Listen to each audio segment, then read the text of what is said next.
Irmão Supermercados informa. Dentro de 5 segundos. TJS.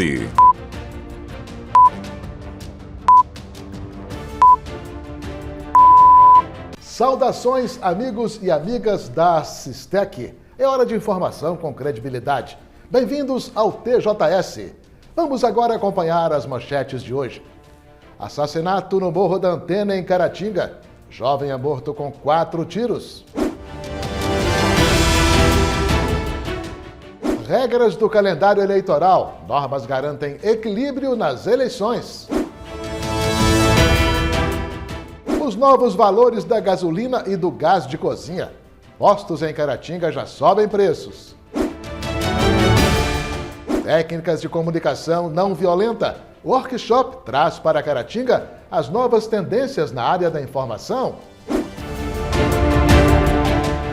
Carro do prefeito de Caratinga envolve-se em acidente próximo ao Parque de Exposições. Assassino de influenciador digital será julgado em Ipatinga. O TJS volta daqui a pouquinho com estes assuntos e outros mais. Acompanhe com a gente daqui a pouco.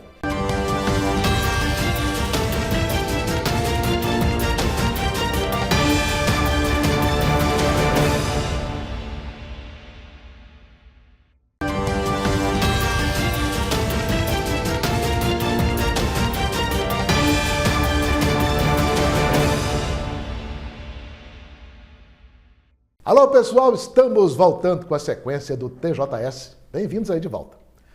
Um homem foi esfaqueado nesta segunda-feira 9 vezes em Matipó por um usuário de drogas. Sabe por quê? O homem se negou a dar dinheiro a ele. O crime aconteceu em um bar. O agressor acabou preso. A Polícia Militar de Manhuaçu repassa os detalhes da ocorrência. O cidadão estava lá simplesmente tomando a sua cerveja, um outro chegou e pediu dinheiro. Ele, inclusive, sabia que esse dinheiro seria para compra de drogas e ele se negou. O cidadão que estava tomando cerveja se negou a dar o dinheiro. Nesse momento, o que pediu jogou uma lata de cerveja nele, saiu do bar, pegou uma faca, retornou e deu 9 facadas nesse cidadão que se negou a dar o dinheiro.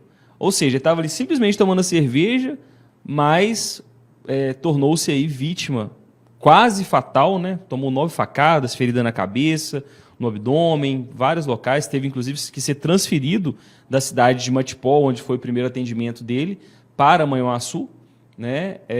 Então, assim, destacar mesmo a hostilidade do ambiente, né? Do bar. O cidadão que estava ali somente tomando sua cerveja, infelizmente, foi vítima. A polícia retornou lá, né? Ao chegar no local, identificou quem seria o autor, efetuou a prisão e conduziu para a delegacia de Polícia Civil. A Força Integrada de Combate ao Crime Organizado em Minas Gerais, FICO-MG, anunciou nesta segunda-feira a prisão de um homem de 49 anos que havia fugido para São Paulo, onde estava morando e trabalhando há cerca de 1 ano e meio, após ter estuprado a própria filha em Governador Valadares. O autor foi preso ao voltar para Valadares, tendo sua presença sido informada à polícia. Ele já foi encaminhado ao sistema prisional. E em Belo Horizonte, também, um homem de 35 anos foi preso na região da Pampulha, suspeito de abuso sexual contra a filha, de 16 anos. A denúncia foi feita pela própria adolescente, que procurou a Delegacia Especializada de Proteção à Criança e ao Adolescente, acompanhada de uma amiga, relatando que não suportava mais os abusos sexuais do pai. A prisão aconteceu na última sexta-feira, 5, e foi divulgada nesta segunda, 8, pela Polícia Civil de Minas.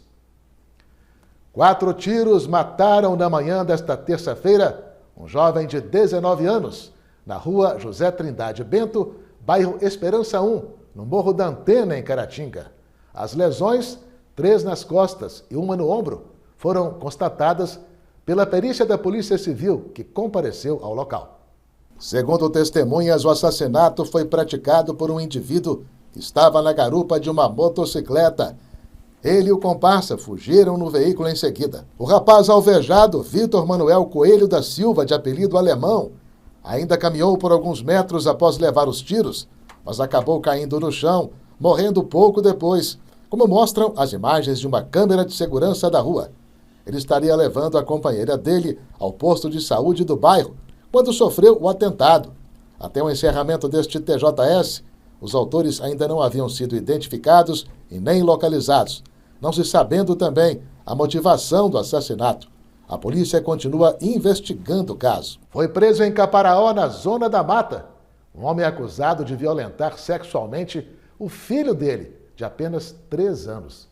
Os abusos foram denunciados pela cuidadora do menino, que observou mudanças no comportamento dele e marcas de violência em seu corpo. As agressões foram confirmadas após a criança ser submetida a exames.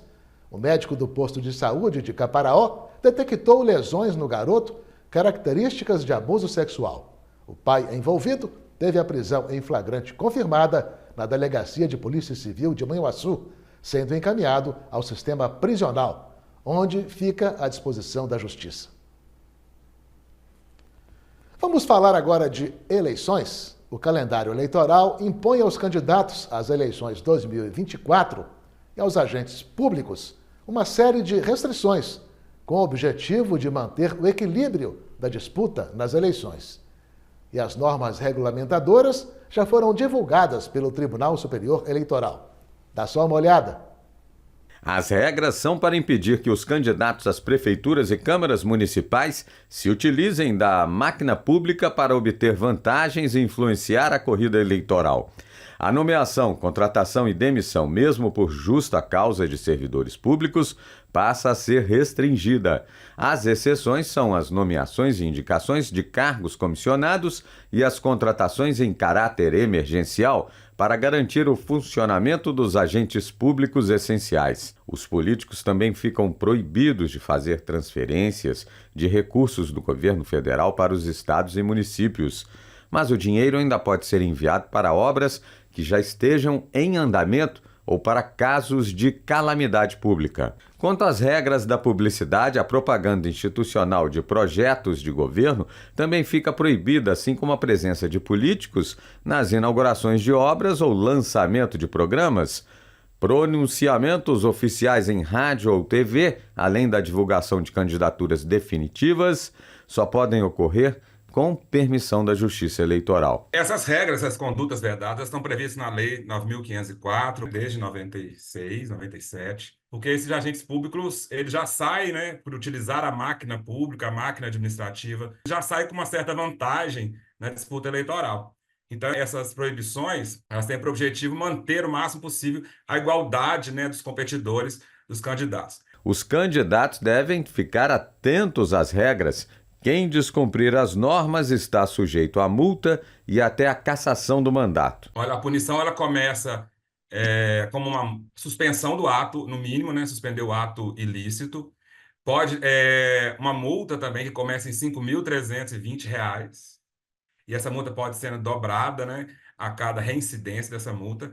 E se o fato constituir uma coisa muito grave, tiver uma gravidade relevante, pode até a cassação do registro ou do mandato do candidato.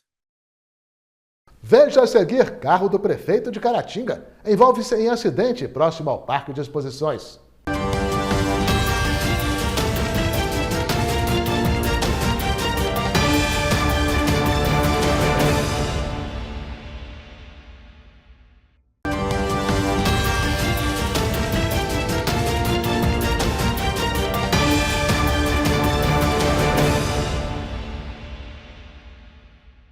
Olá, vamos aí seguindo juntos, vamos lá com o TJS. Um assalto à mão armada foi registrado na noite desta segunda-feira no bairro Dário Grossi, em Caratinga. Em uma praça, um casal foi rendido sob a mira de revólveres por 2 indivíduos usando roupas todas pretas e toucas ninja, que se aproximaram de surpresa. Uma motocicleta e 2 celulares pertencentes às vítimas foram levados antes de fugirem na moto Honda CB 650F, que roubaram em direção ao bairro Doutor Eduardo. Os criminosos dispararam um tiro para o alto. Até o encerramento deste TJS, ainda não havia informações sobre a identidade e o paradeiro deles. Já estão valendo os novos preços da gasolina e do gás de cozinha. A Petrobras confirmou reajustes nesses produtos com entrada em vigor nesta terça-feira. Em Caratinga, postos de combustíveis já estão praticando novos valores. A gasolina agora está sendo vendida às distribuidoras com aumento de 7,12%, subindo 20 centavos por litro. Já o gás de cozinha de 13 quilos ficou 9,81% mais caro, com aumento de R$ 3,10 por botijão.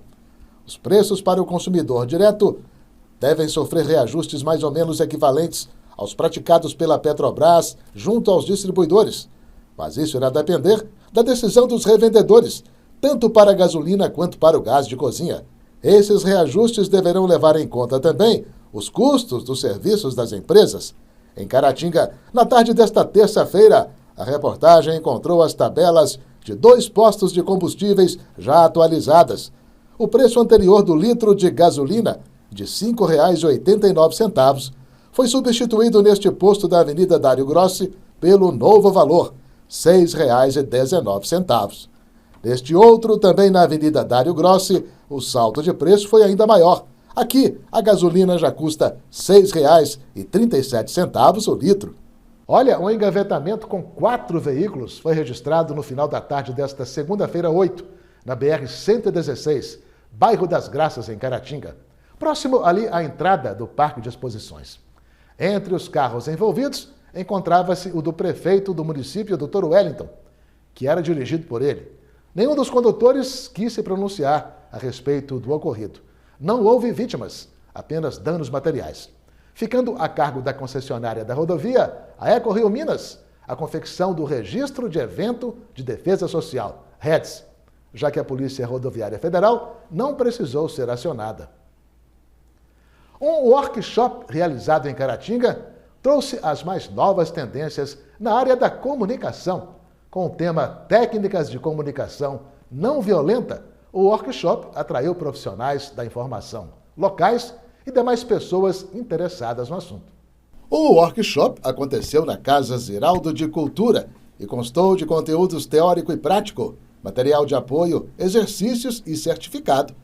A promotora do evento foi a jornalista Beatriz Cantarino, pós-graduada em Assessoria e Gestão da Comunicação, com formação em Comunicação Não Violenta e Eficaz pela PUC do Rio Grande do Sul.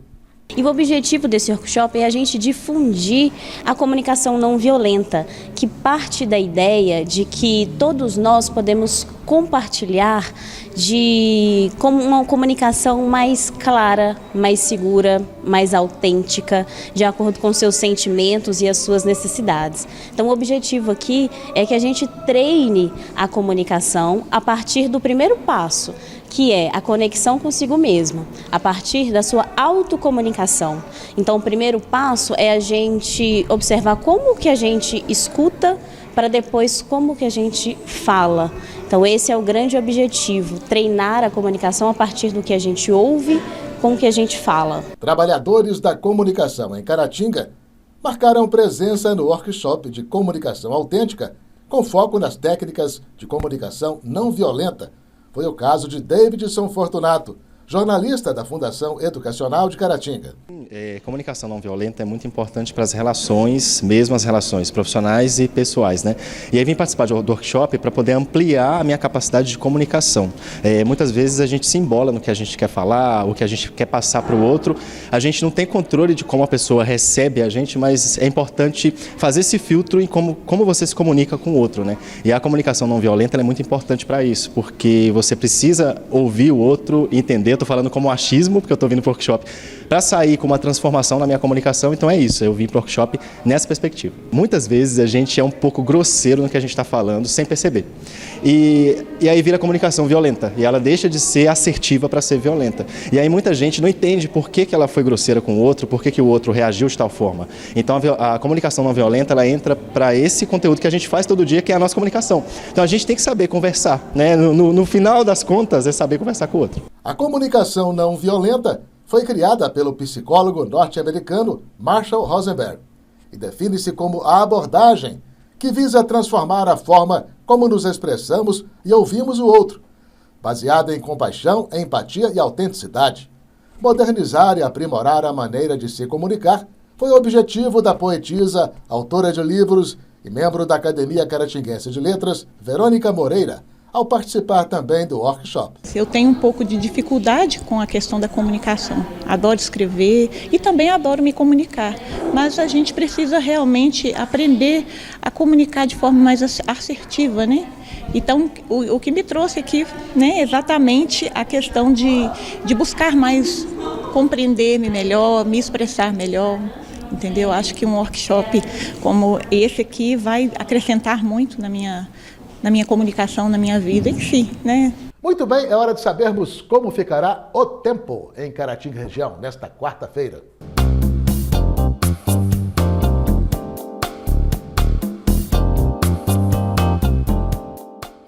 De acordo com a meteorologia, a previsão para esta quarta-feira em Caratinga região é de sol, com algumas nuvens. Não chove. Para Ipatinga, a mínima esperada é de 19 graus e a máxima de 32 graus. Em Piedade de Caratinga, os termômetros deverão variar entre 15 e 27 graus. Em Bom Jesus do Galho, as temperaturas devem ficar entre 17 e 31 graus.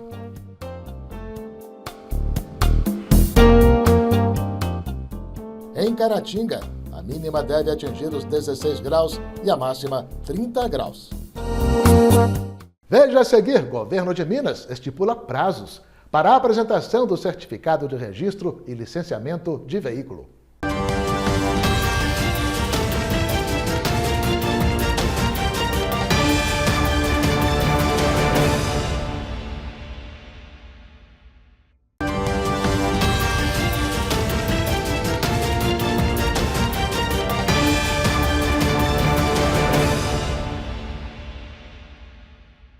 Pelo menos 3 operações mobilizaram agentes da Polícia Federal na manhã desta terça-feira em Minas.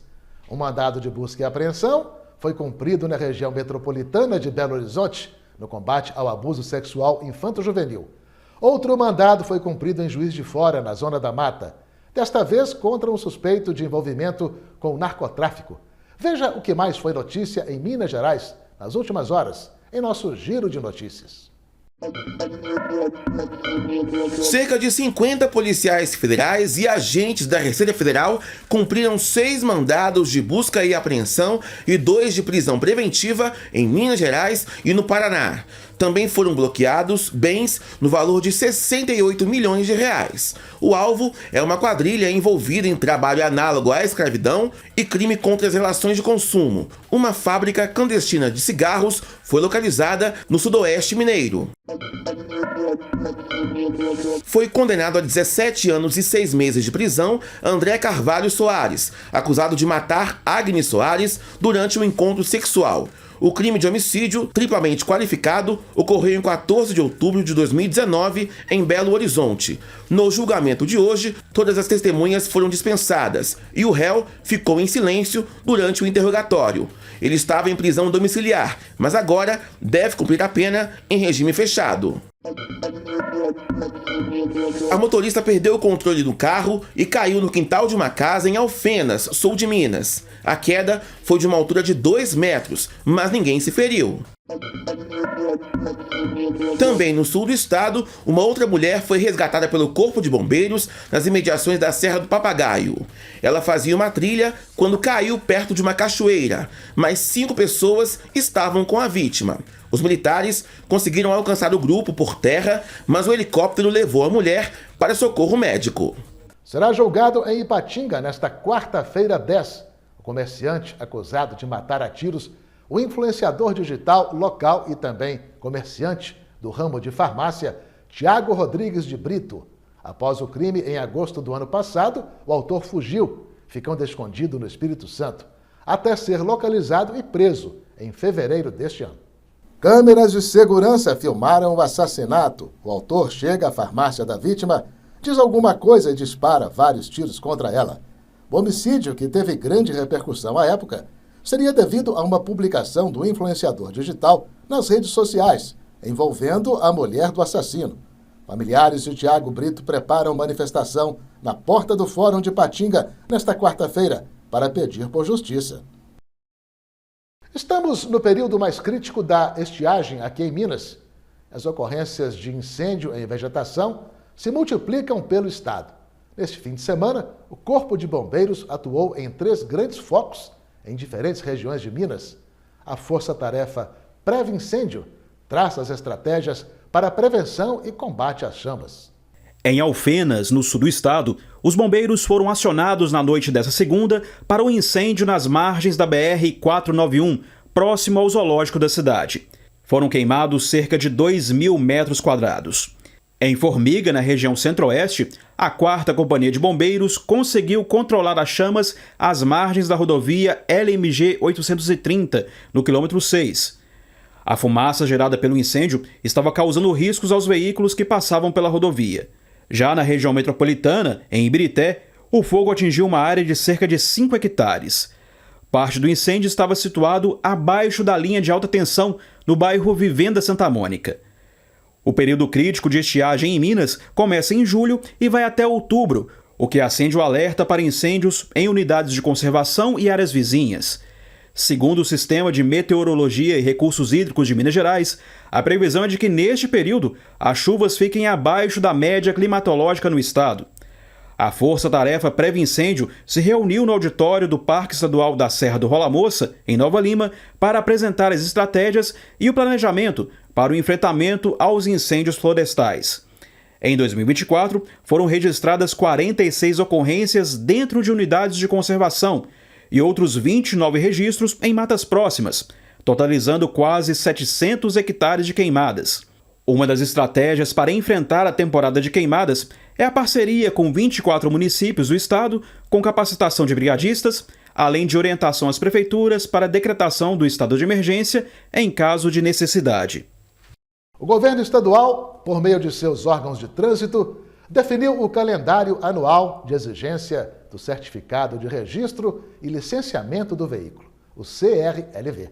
Neste ano, os veículos com finais de placas 1, 2 e 3 têm prazo para licenciamento até o dia 31 de agosto. Já aqueles com placas finais 4, 5 e 6 devem renovar o documento até 30 de setembro. E o prazo para os veículos com placas finais 7, 8, 9 e 0 é o dia 31 de outubro. A partir desta terça-feira, a 7MG, Coordenadoria Estadual de Gestão de Trânsito, está disponibilizando um mutirão virtual de atendimento para a regularização do CRLV por meio do atendimento online. Os proprietários de veículos estão tendo a oportunidade de identificar pendências e obter soluções de forma rápida, sem a necessidade de deslocamento até um ponto presencial de atendimento. O serviço está disponível no site www.transito.mg.gov.br.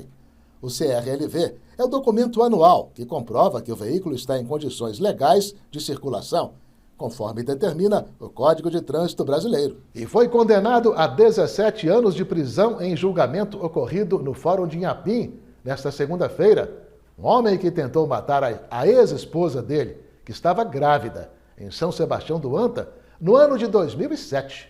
Segundo os autos, Cláudio Antônio Pereira de Faria, de 40 anos, desferiu 18 tesouradas, especialmente na barriga da vítima, à época com 27 anos, que já estava separada dele.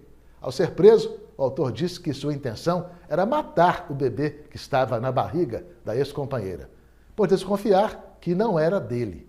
Segundo ainda as investigações, o autor só não matou a ex-mulher porque a patroa dela interveio, jogando uma pedra nele, que fugiu.